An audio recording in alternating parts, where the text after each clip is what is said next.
Hello guys, welcome to my channel Vigyan Kendra. उम्मीद करते हैं कि आप स्वस्थ होंगे। तो पिछली वीडियो में हम लोग ने लैटिट्यूड, जिसे अक्षांश रेखा कहते हैं, अच्छी तरह से मैंने आपको समझा दिया था। उम्मीद करता हूं कि आपको वो वीडियो पसंद आया होगा। आज हम लोग देशांतर शुरू करने वाले हैं, जिसे लॉन्गिट्यूड भी कहते हैं। उससे पहले मेरा आपसे निवेदन है कि जब से लॉन्ग वीडियो बना रहे हैं तो व्यूज थोड़ा कम हो गया है। वीडियो को ज्यादा ज्यादा शेयर कीजिए, लोगों को बताइए कि यहाँ कॉमन पेपर का तैयारी फ्री में हो रहा है, 1 रुपया भी आपसे नहीं लिया जा रहा है। और हाँ, डिस्क्रिप्शन में आपको टेलीग्राम चैनल का लिंक मिलेगा, उससे जरूर जुड़ जाइएगा, क्योंकि जितना ज़्यादा व्यूज़ आएगा, जितना ज़्यादा आप हमसे जुड़ेंगे, उतना ज़्यादा मुझे मोटिवेशन मिलेगा कि हाँ, फ्री में कुछ कर रहे हैं, तो आप लोग का साथ मिल रहा है। तो चलिए शुरू करते हैं। ग्रीनविच रेखा से किसी स्थान की कोणात्मक दूरी को उस स्थान का देशांतर कहते हैं, अथवा उत्तरी तथा दक्षिणी ध्रुव को मिलाने वाली काल्पनिक रेखा को देशांतर रेखा कहते हैं। क्या समझे आप? इसे आप ये समझिए कि ये समझ लीजिए कि एक क्या है, धरती है। ये पूरा क्या है, धरती है। तो ये नॉर्थ पोल हो गया, ये साउथ पोल हो गया। तो वही कह रहा है कि उत्तरी ध्रुव से दक्षिणी ध्रुव को मिलाने वाली रेखा को क्या कहते हैं, देशांतर रेखा कहते हैं। इसी को ग्रीनविच रेखा भी कहते हैं। यही जो यहाँ जो कह रहा है ना, ग्रीनविच रेखा से किसी स्थान की कोणात्मक दूरी को उस स्थान का देशांतर रेखा कहते हैं। ग्रीनविच रेखा से किसी अक्षांश, मतलब किसी स्थान से कोणात्मक दूरी को, यहाँ से जो कोणात्मक दूरी है उसी को क्या कहेंगे, देशांतर रेखा कहेंगे। ऐसे ऐसे वाला जो रेखा आप देखते हैं मानचित्र में या ग्लोब में, ऐसे ऐसे लॉन्ग बड़ा रेखा, उसको लॉन्गिट्यूड बोलेंगे। ध्यान रखिएगा, लॉन्ग जो रहेगा, लंबा लंबा जो रहेगा, उसको क्या बोलेंगे, लॉन्गिट्यूड रेखा बोलेंगे। तो चलिए देखिए आगे क्या कहते हैं। लंबाई बराबर है। देखिए क्या कहता है, देशांतर रेखाओं की लंबाई बराबर होती है। देशांतर रेखाओं की लंबाई क्या होता है, बराबर होता है। ये रेखाएं समानांतर नहीं होती। ये रेखा जो है वो समानांतर पैरेलल नहीं होता है। ये रेखाएं उत्तरी एवं दक्षिणी ध्रुव पर एक बिंदु पर मिल जाती हैं। उत्तरी ध्रुव और दक्षिणी ध्रुव पर क्या होता है, एक बिंदु पर मिल जाता है। एक्चुअली ऐसे ऐसे जाके ऐसे जाके ऐसे ऐसे जाके ऐसे ऐसे जाके ऐसे ऐसे ऐसे ऐसे उत्तरी ध्रुव पर मिल गया, दक्षिणी ध्रुव, सॉरी, ऐसे ऐसे ऐसे ऐसे ऐसे, ये उत्तरी ध्रुव पर मिल गया, दक्षिणी ध्रुव पर मिल गया, ऐसे रहता है। ठीक है, ये रेखा उत्तरी और दक्षिण ध्रुव पर एक बिंदु पर मिल जाए। ध्रुवों से विषुवत रेखा की ओर बढ़ने पर देशांतरों के बीच की दूरी बढ़ जाती है। ध्यान में देखिए, ध्रुवों से विषुवत रेखा कहाँ था, यहाँ पे था। आपको पता था ना, कल जो हम लोग पढ़ाए थे, विषुवत रेखा जिसे इक्वेटर कहते हैं, कहाँ पे, 0 डिग्री पर। जैसे जैसे हम लोग यहाँ इसके तरफ आएंगे, देशांतर रेखा पकड़े, और जैसे जैसे नीचे यहाँ विषुवत रेखा की तरफ आएंगे तो दो देशांतरों के बीच की दूरी क्या हो जाएगा, बढ़ जाएगा। वही कह रहा है कि ध्रुव से ऐसे, इसको ऐसे समझिए कि यहाँ ये पूरा धरती हो गया, ये इक्वेटर हो गया, 2 देशांतर रेखा हम खींच देते हैं ऐसे, और फिर ऐसे खींच दिए। तो जैसे आप ध्रुव के पास रहिएगा तो 2 देशांतर रेखाओं के बीच की दूरी कम होगा, और जैसे जैसे जैसे जैसे जैसे आप बढ़ते जाइएगा और इक्वेटर पे आइएगा तो कितना हो जाएगा, मैक्सिमम हो जाएगा 2 देशांतर रेखाओं के बीच की दूरी।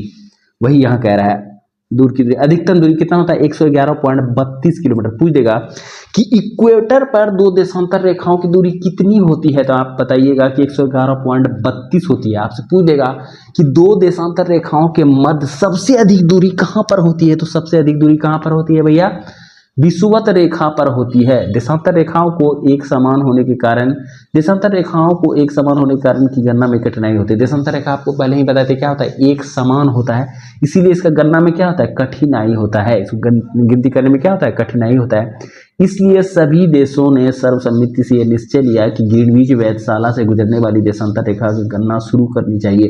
क्योंकि सारा देशांतर रेखा एक जैसा है, तो ये कंफ्यूजन हो गया कि भाई शुरू कहाँ से किया जाए, 0 किसको लिया जाए, किसको वर्ग लिया जाए। तो पूरा देश आपस में बैठा, बातचीत हुआ, उसके बाद ये सर्वसम्मति से निर्णय लिया गया कि ग्रीनविच वेधशाला से गुजरने वाली देशांतर रेखा, वैसा देशांतर रेखा जो कहां से गुजर रहा है, ग्रीनविच वेधशाला से गुजर रहा है। देखिए, ग्रीनविच वेधशाला से गुजरने वाली देशांतर रेखा से गणना शुरू की जानी चाहिए। गणना कहां से शुरू की जानी चाहिए, जो ग्रीनविच वेधशाला से होकर देशांतर रेखा गुजर रहा है ना, वहां से ही गणना शुरू की जानी चाहिए।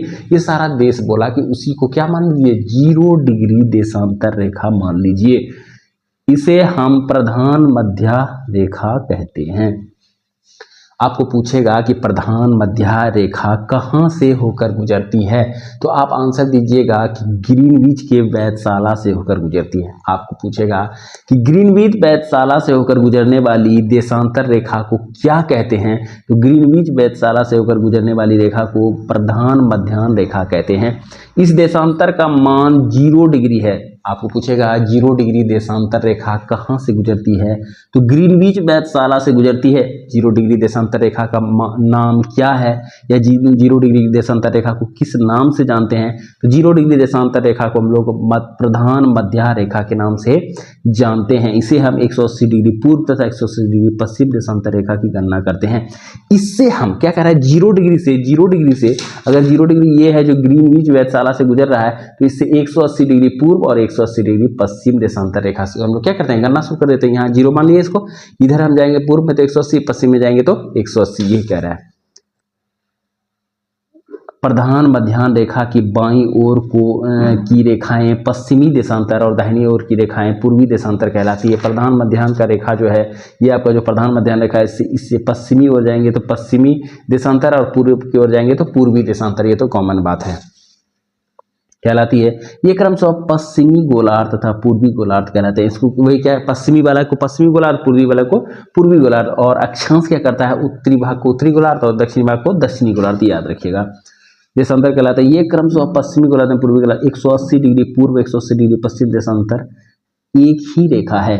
पूर्वी डिग्री 180 डिग्री पूर्व और 180 डिग्री पश्चिम जो देशांतर रेखा है ना, वो एक ही रेखा है, जो 180 डिग्री पूर्वी हो गया, 180 डिग्री पश्चिम भी हो गया, इधर से जाके भी वो मिल गया, उधर से भी जाके वो मिल गया, तो क्या हो गया, एक हो गया। गोलाकार होने के कारण पृथ्वी 24 घंटे में 360 डिग्री घूम जाती है। देखिए ये क्वेश्चन बनेगा कि पृथ्वी 24 घंटे में कितना डिग्री घूम जाता है, तो पृथ्वी 24 घंटे में कितना डिग्री घूम जाता है, 360 डिग्री घूम जाता है, अथवा 1 डिग्री देशांतर दूरी तय करने में पृथ्वी को 4 मिनट का समय लगता है।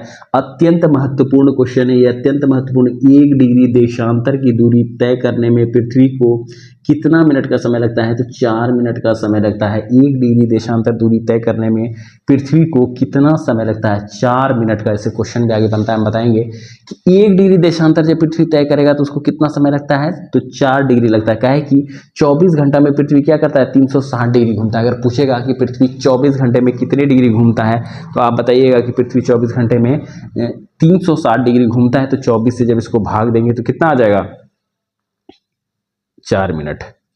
ठीक है, 1 डिग्री में कितना घूमेगा, 4 मिनट, मतलब इसको जब 24 घंटे में इसको भाग देंगे तो 1 डिग्री में कितना आ जाएगा, 4 मिनट। 4 तो 1 डिग्री घूमने उसको 4 मिनट का समय लगेगा।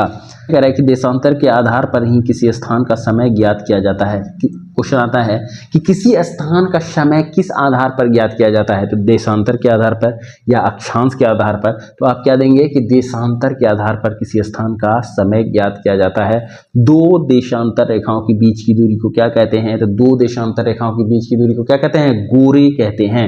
आपको क्वेश्चन आएगा कि गोरे क्या है, तो आप लिखेंगे कि 2 देशांतर रेखाओं के बीच या मध्य की दूरी को क्या कहते हैं, गोरे कहते हैं। और समय निर्धारण में हमें किस रेखा का उपयोग किया जाता है, किस रेखा का उपयोग करना पड़ता है, तो देशांतर रेखा का उपयोग किया जाता है समय में। हमेशा याद रखिएगा, अक्षांश रेखा का उपयोग उसमें नहीं किया जाता है। 0 अंश अक्षांश एवं 0 अंश देशांतर अटलांटिक महासागर को काटती है। 0 अंश अक्षांश और 0 अंश देशांतर रेखा जो है वो किसको काटती है, अटलांटिक महासागर को काटती है। याद रखिएगा, 0 अंश अक्षांश रेखा और 0 अंश देशांतर रेखा किसको काटती है, अटलांटिक महासागर को। इस तरह का क्वेश्चन काफी बन रहा है कि सोल्स्टाइस या संक्रांति क्या है। ठीक है, इस तरह का क्वेश्चन बन जाता है। कर्क संक्रांति क्या है, कैंसर सोल्स्टिस क्या है। तो देखिए, सूर्य के उत्तरायण या दक्षिणायन की सीमा को संक्रांति कहते हैं। सूर्य का क्या है, उत्तरायण या दक्षिणायन, मतलब सूर्य उत्तर की तरफ है या दक्षिण की तरफ है, ये जो सीमा है इसी को क्या कहते हैं, संक्रांति कहते हैं। ठीक है, उसी तरह कर्क संक्रांति क्या कहेंगे, 21 जून को सूर्य कर्क रेखा पर लंबवत होती है, इसे कर्क संक्रांति कहते हैं। लंबवत मतलब बिल्कुल ऐसे रहता है सूर्य, और कर्क रेखा कहाँ है, 23.5 डिग्री नॉर्थ की साउथ। दिमाग में सोचिए, फिर आंसर दीजिए। नॉर्थ में है, कहाँ पे है, नॉर्थ में है। तो यहाँ पे सूर्य उस दिन क्या रहता है, पूरा लंबवत रहता है 21 जून को। कब लंबवत रहता है, तो 21 जून को। इस दिन धरती उत्तरी गोलार्ध में सबसे बड़ा दिन होता है। उत्तरी गोलार्ध में सबसे बड़ा दिन किस दिन होता है, तो 21 जून को। याद रखिएगा, 21 जून को धरती में सबसे बड़ा दिन होता है उत्तरी गोलार्ध में। देखिए, नॉर्वे में मध्य अर्धरात्रि के समय सूर्य 21 जून को दिखाई देता है। क्वेश्चन बनेगा कि नॉर्वे में सूर्य अर्धरात्रि को कब दिखाई देता है, तो 21 जून को दिखाई देता है। मकर संक्रांति क्या है, देखिए कैप्रिकॉर्न सॉलिस्टिस क्या है, 22 दिसंबर को सूर्य मकर रेखा के लंबवत होता है। मकर रेखा कहाँ बताए थे आपको, नीचे बताए थे, साउथ की तरफ बताए थे। यहाँ पर जब सूर्य एकदम बिल्कुल ऐसे रहेगा, लंबवत रहेगा, तो इसे क्या कहेंगे, मकर संक्रांति कहेंगे। और ये किस दिन आता है, तो 22 दिसंबर के दिन आता है। इस दिन दक्षिणी गोलार्ध में सबसे बड़ा दिन होता है। दक्षिणी गोलार्ध में सबसे बड़ा दिन अगर आपको पूछा जाए तो 22 दिसंबर में दक्षिणी गोलार्ध में सबसे बड़ा दिन होगा, उसे मकर संक्रांति कहेंगे। और 21 जून को कर्क रेखा में सबसे बड़ा दिन होगा और उसे क्या कहेंगे, ये कहाँ गया, कर्क संक्रांति कहेंगे। 21 जून को कर्क संक्रांति और 22 दिसंबर को मकर संक्रांति, ये याद रखिएगा। अब अगला क्वेश्चन है इक्विनॉक्स, विषुव या इक्विनॉक्स किसे कहेंगे। यह पृथ्वी का वह स्थिति है, यह पृथ्वी की वह स्थिति है जब सूर्य की किरणें विषुवत रेखा पर लंबवत पड़ती हैं और सर्वत्र दिन एवं रात बराबर होता है। ये क्या, कौन सा इक्विनॉक्स क्या है कि सूर्य पृथ्वी का ये है ना, क्या बोलते हैं उसको, विषुवत रेखा पर एकदम लंबवत पड़ रहा है। विषुवत रेखा पर जब लंबवत पड़ रहा है तो सर्वत्र दिन और रात क्या होता है, बराबर होता है। जब विषुवत रेखा पर लंबवत पड़ेगा सूर्य तो दिन और रात बराबर होगा। उसी घटना को हम लोग क्या कहेंगे, विषुव कहेंगे या इक्विनॉक्स कहेंगे। आपसे क्वेश्चन मिलेगा कि इक्विनॉक्स किसे कहते हैं, तो आप लिखिएगा कि जब पृथ्वी की वह स्थिति जब सूर्य की किरणें विषुवत रेखा पर लंबवत होती हैं तो उसके कारण क्या होता है कि सर्वत्र दिन और रात की संख्या, रात का जो टाइम है, ड्यूरेशन है, वो बराबर हो जाता है। तो इसी को हम लोग इक्विनॉक्स के नाम से जानते हैं। अब देखिए अगला क्या है कि 23 सितंबर एवं 21 मार्च को संपूर्ण पृथ्वी पर दिन एवं रात बराबर होते हैं। तो इसे क्रमशः सदर विषुव, ऑटुमनल इक्विनॉक्स और वर्नल इक्विनॉक्स कहते हैं। कब होता है, 21 सितंबर और 23 सितंबर और 21 मार्च को संपूर्ण पृथ्वी पर दिन और रात क्या होता है, बराबर होता है। इसको क्या कहते हैं, याद कर लीजिएगा एक दोबारा। ऑटोमनल इक्विनॉक्स जिसे शरद विषुव कहते हैं या फिर वसंत विषुव कहते हैं, वर्नल इक्विनॉक्स कहते हैं। ठीक है, बाकी ये सब जो है ना, ये सब रामायण कथा है, इसको आप अपने से पढ़ लीजिएगा। अब हम लोग पढ़ेंगे सूर्य ग्रहण और चंद्र ग्रहण। देखिए सूर्य ग्रहण और चंद्र ग्रहण से कई बार पीआरटी और कॉमन पेपर में भी टीजीटी पीजीटी का रहता है, तो ध्यान से देखिए सूर्य ग्रहण कब होगा और चंद्र ग्रहण कब होगा। सूर्य ग्रहण को क्या बोलते हैं, सोलर एक्लिप्स बोलते हैं। कब होगा, जब कभी दिन के समय सूर्य एवं पृथ्वी के बीच चंद्रमा आ जाने से सूर्य की चमकती सतह चंद्रमा के कारण दिखाई नहीं पड़ती है, तो इस स्थिति को सूर्य ग्रहण कहते हैं। क्या होता है, दिन के समय सूर्य और पृथ्वी के बीच क्या आ गया, चंद्रमा आ गया। ध्यान से देखिए सूर्य और पृथ्वी के बीच में चंद्रमा आ गया, तो हम क्या कर रहे हैं कि जब सूर्य और पृथ्वी के बीच चंद्रमा आ जा रहा है ना भैया, यहाँ पे देखिए कि इसको सूर्य मान लीजिए, इसको पृथ्वी मान लीजिए, बीच में चंद्रमा आ गया, तो पृथ्वी से जब देखेंगे तो हमको सूर्य दिखाई देगा क्या, नहीं दिखाई देगा, क्योंकि बीच में क्या आ गया, चंद्रमा आ गया। ऐसी स्थिति को क्या कहेंगे, सूर्य ग्रहण कहेंगे। जब सूर्य और पृथ्वी के बीच में चंद्रमा आ जाता है, इसी कारण दिखाई नहीं पड़ने के कारण इसी स्थिति को सूर्य ग्रहण कहते हैं। जब सूर्य का एक भाग छिप जाता है तो उसे आंशिक सूर्य ग्रहण, जब पूर्ण रूप से सूर्य कुछ क्षणों के लिए छिप जाता है तो पूर्ण सूर्य ग्रहण कहते हैं।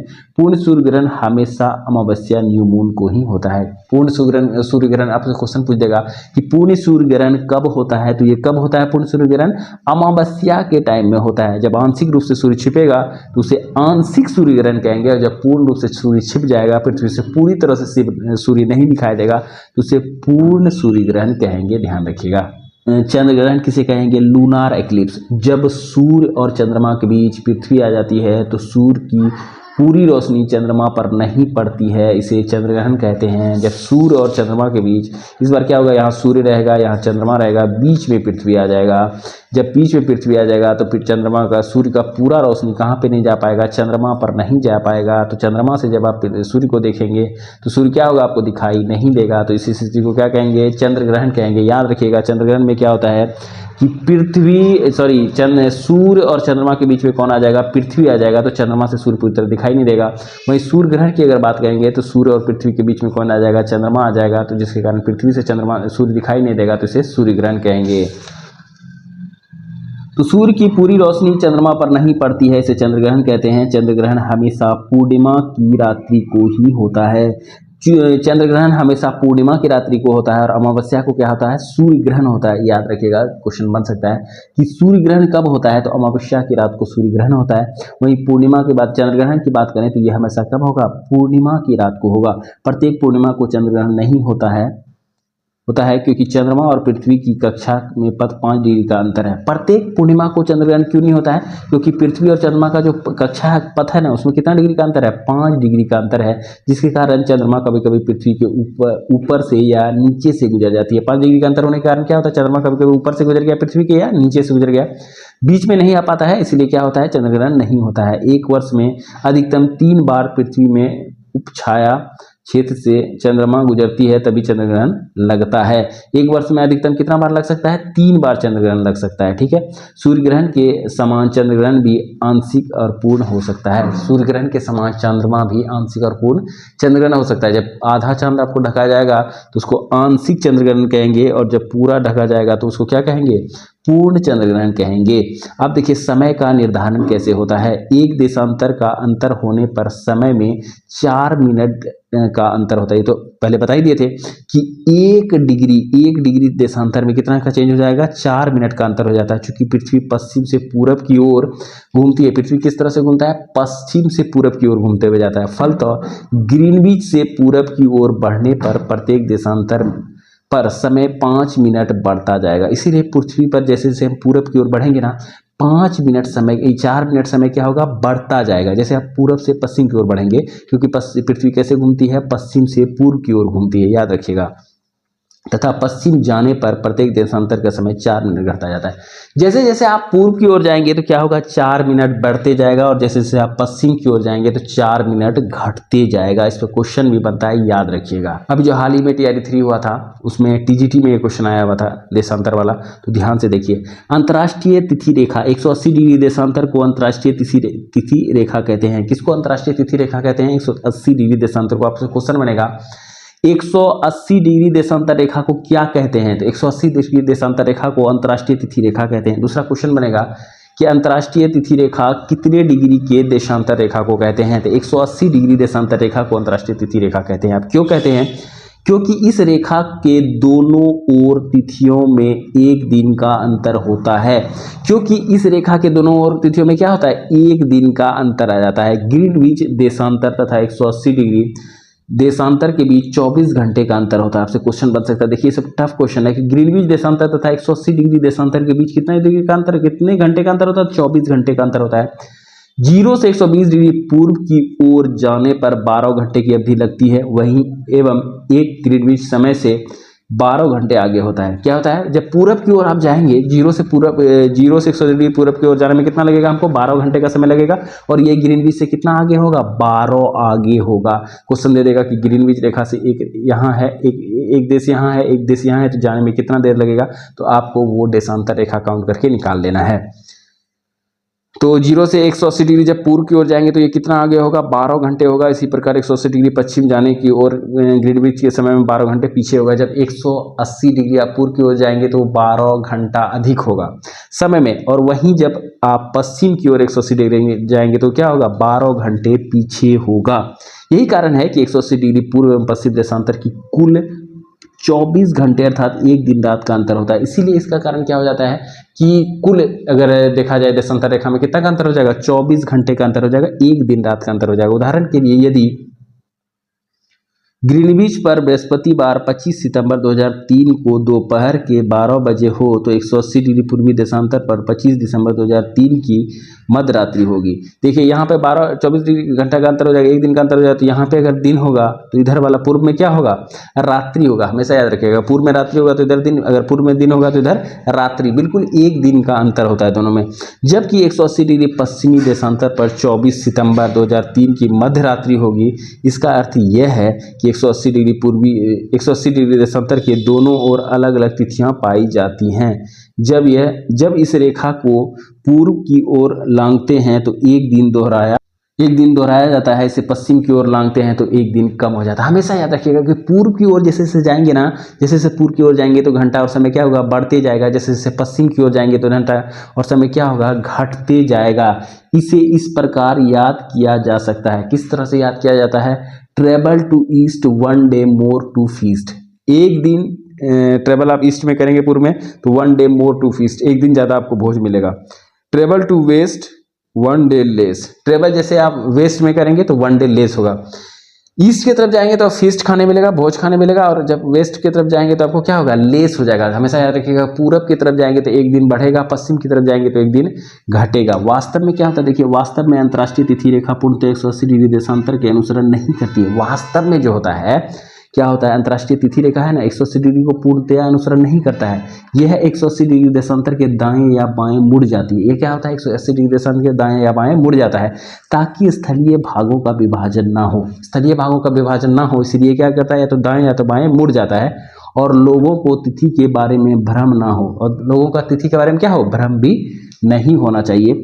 साइबेरिया को विभाजित होने से बचाने एवं साइबेरिया को अलास्का से अलग करने के लिए 75 डिग्री उत्तरी अक्षांश पर यह पूर्व की ओर मुड़ गई है। 75 डिग्री अक्षांश पर कहाँ पे मुड़ गई है, उत्तरी अक्षांश पर यह पूर्वी ओर मुड़ गई। अलास्का का विभाजन नहीं हो, इसलिए 75 डिग्री उत्तरी अक्षांश पर पूर्व की ओर मुड़ गई है। यहाँ पे देखिए क्या कह रहा है कि अंतर्राष्ट्रीय तिथि रेखा आर्कटिक सागर, चुकी सागर, बेरिंग स्ट्रेट व प्रशांत महासागर से गुजरती है। अब आपको बस ये रखना है, याद रखना है कि अंतर्राष्ट्रीय तिथि रेखा किससे किससे गुजरती है, आर्कटिक सागर से, चुकी सागर से, बेरिंग स्ट्रेट से और प्रशांत महासागर से गुजरती है। आगे है देखिए, समय जोन व मानक समय। विश्व को 24 समय जोनों में विभाजित किया गया है। क्वेश्चन आपसे पूछेगा, विश्व को कितने समय जोनों में विभाजित किया गया है, विश्व को 24 समय जोनों में विभाजित किया गया है। पहला आंसर ये हो गया। इस समय जोनों को ग्रीनविच मीन टाइम व मानक समय के 1 घंटे के अंतराल के आधार पर विभाजित किया गया है। इसमें क्या किया गया, इस समय जोनों को ग्रीनविच मीन टाइम व मानक समय में, इस समय जोनों को ग्रीनविच मीन टाइम व मानक समय में 1 घंटे के अंतराल के आधार पर विभाजित किया गया है। इसको 1 घंटे के अंतराल पे क्या कर दिया गया है, विभाजित कर दिया गया है। अर्थात प्रत्येक जोन 15 डिग्री के बराबर होता है। प्रत्येक जोन कितने के बराबर होता है, 15 डिग्री। और कितना समय जोन है, 24 समय जोन है। ग्रीनविच यामनोत्तर 0 डिग्री देशांतर पर है। आपको पूछेगा ग्रीनविच यामनोत्तर कहाँ है, तो 0 डिग्री देशांतर पर है, जो कि ग्रीनलैंड व नॉर्वेनियन सागर व ब्रिटेन, स्पेन, अल्जीरिया, फ्रांस, मुकाबले घाना, दक्षिण अंटार्कटिका समुद्र से गुजरता है। प्रत्येक देश मानक समय ग्रीनविच मीन टाइम के आधे घंटे के गुणक के अंतराल पर निर्धारित किया जाता है। देखिए ये इंपॉर्टेंट है कि प्रत्येक देश का मानक समय ग्रीनविच मीन टाइम के आधे घंटे गुणक के अंतर पर निर्धारित किया जाता है। आधे घंटे के गुणक के आधार पर निर्धारित किया जाता है। मानक समय स्वेच्छा से चयनित यमुनोत्तर का स्थानीय समय होता है। स्वेच्छा से आप समय चुन सकते हैं, उसके आधार पर आप अपना समय एडजस्ट कर सकते हैं, जो एक विशिष्ट क्षेत्र या देश के लिए मानक समय निर्धारित करता है। विशिष्ट देश या क्षेत्र के लिए क्या करता है, मानक समय निर्धारित करता है। हमारे लिए उतना वो इंपॉर्टेंट नहीं। इंपॉर्टेंट क्या है, भारत में 82.5 डिग्री पूर्वी देशांतर जो इलाहाबाद के निकट मिर्जापुर से गुजरती है के समय मानक समय माना गया है। मानक समय देखिए ये वाला क्वेश्चन टीजीटी में आया था। भारत का मानक समय किसको माना गया है, 82.5 डिग्री पूर्वी देशांतर जो कहाँ से गुजर रहा है, इलाहाबाद के निकट, कहाँ से, मिर्जापुर से गुजरती है। आपको क्वेश्चन में पूछेगा कि भारत का जो मानक समय है उसको कौन सा डिग्री लिया गया है, 82.5 डिग्री लिया गया है। ये कहाँ से गुजरता है, तो ये इलाहाबाद से गुजरता है। 82.5 डिग्री पूर्वी देशांतर, याद रखिएगा 82.5 डिग्री पूर्वी देशांतर जो इलाहाबाद के मिर्जापुर के निकट से गुजरता है ना, इसी को मानक समय माना गया है। मानक समय रेखा भारत का क्या है, 82.5 डिग्री पूर्वी देशांतर। 82.5 डिग्री सिर्फ नहीं होगा, 82.5 डिग्री पूर्वी देशांतर। ये टीजीटी का क्वेश्चन है, इसीलिए कहना है थोड़ा सा बोर भी लग रहा है, तो कोई बात नहीं, आप ध्यान से 2-3 बार वीडियो को अच्छे से चला के देखेंगे, आपके मन में बैठ जाएगा और यकीन मानिए यही सब क्वेश्चन एग्जाम में आपको मिलेंगे देखने के लिए। तो पूर्वी देशांतर जो इलाहाबाद के मिर्जापुर से गुजरती है के समय को मानक समय माना गया है। इसका मानक समय माना गया है, यह समय ग्रीनविच टाइम से, ये भी क्वेश्चन आ गया है पीआरटी में, यह समय ग्रीनविच टाइम से 5.5 डिग्री आगे है। पूछेगा आपको भारत का, अब भारत के बारे में पूछेगा कि भारत का जो मानक समय है वह ग्रीनविच टाइम से कितना आगे है, तो 5.5 घंटा आगे है। तो इससे आप क्या समझते हैं कि हम लोग ग्रीनविच के किधर हैं, पूरब में है, पूरब में है, इसीलिए तो हम लोग क्या हैं, आगे हैं। अथवा ग्रीनविच में दोपहर के 12 बजे हों तो उस समय भारत के शाम 5:30, यह समय ग्रीनविच टाइम से कितना डिग्री है, 5.5 घंटा आगे। हमारा जो भारत का मानक समय है ना, ये ग्रीनविच से कितना आगे है, 5.5 डिग्री, 5.5 घंटा आगे है। अतः ग्रीनविच में दोपहर के, अगर ग्रीनविच में दोपहर के 12 बजेगा तो उसमें 5.5 घंटा जोड़ दीजिए, 5.5 यहाँ बचेगा। और ग्रीनविच कहाँ से है, आपके मन में आएगा कि ग्रीनविच रेखा है कहाँ पे, ग्रीनविच यूनाइटेड किंगडम में है। ग्रीनविच कहाँ पे है, यूनाइटेड, ग्रीनविच वेधशाला कहाँ पे है, यूनाइटेड किंगडम में है, ध्यान रखिएगा। अब देखिए कुछ देशों में अत्यधिक देशांतीय विस्तार के कारण एक से अधिक मानक समय व्यवस्था की गई है। हमारे देश में तो एक ही है, लेकिन कुछ देश में क्या है, एक से अधिक, अत्यधिक देशांतीय विस्तार होने के कारण देशांतीय विस्तार बहुत ज्यादा है, इसीलिए एक ही देशांतर रेखा रखने से, मानक देशांतर समय रेखा रखने से काम नहीं चलेगा। तो वहां क्या करता है, एक से ज्यादा रखा जाता है। देखिए किसके किसके पास कितना है, संयुक्त राज्य अमेरिका में 7 समय जोन है, रूस में 11 समय जोन है, ऑस्ट्रेलिया में 3 समय जोन की व्यवस्था है। तो अब आप देखें कि अमेरिका में कितना है, 7 है, रूस में 11 है। तो इस तरह अलग अलग समय जोन है, क्योंकि देशांतरीय विस्तार बहुत ज़्यादा है, एक समय रेखा से काम नहीं चल पाएगा, समय में बहुत अंतर हो जाएगा, इसीलिए एक से अधिक समय रेखा रखना पड़ता है। तो आगे हम लोग इक्वेटर पढ़ेंगे, कल से काफ़ी इंपॉर्टेंट चैप्टर होने वाला है। उम्मीद करते हैं कि ये वीडियो आपको पसंद आया होगा, हेल्पफुल लगा होगा। अगर पसंद आया तो वीडियो को लाइक कीजिए, चैनल पर नए हैं तो भाई के चैनल को सब्सक्राइब जरूर कीजिएगा। मिलते हैं नेक्स्ट वीडियो में, तब तक के लिए जय हिंद।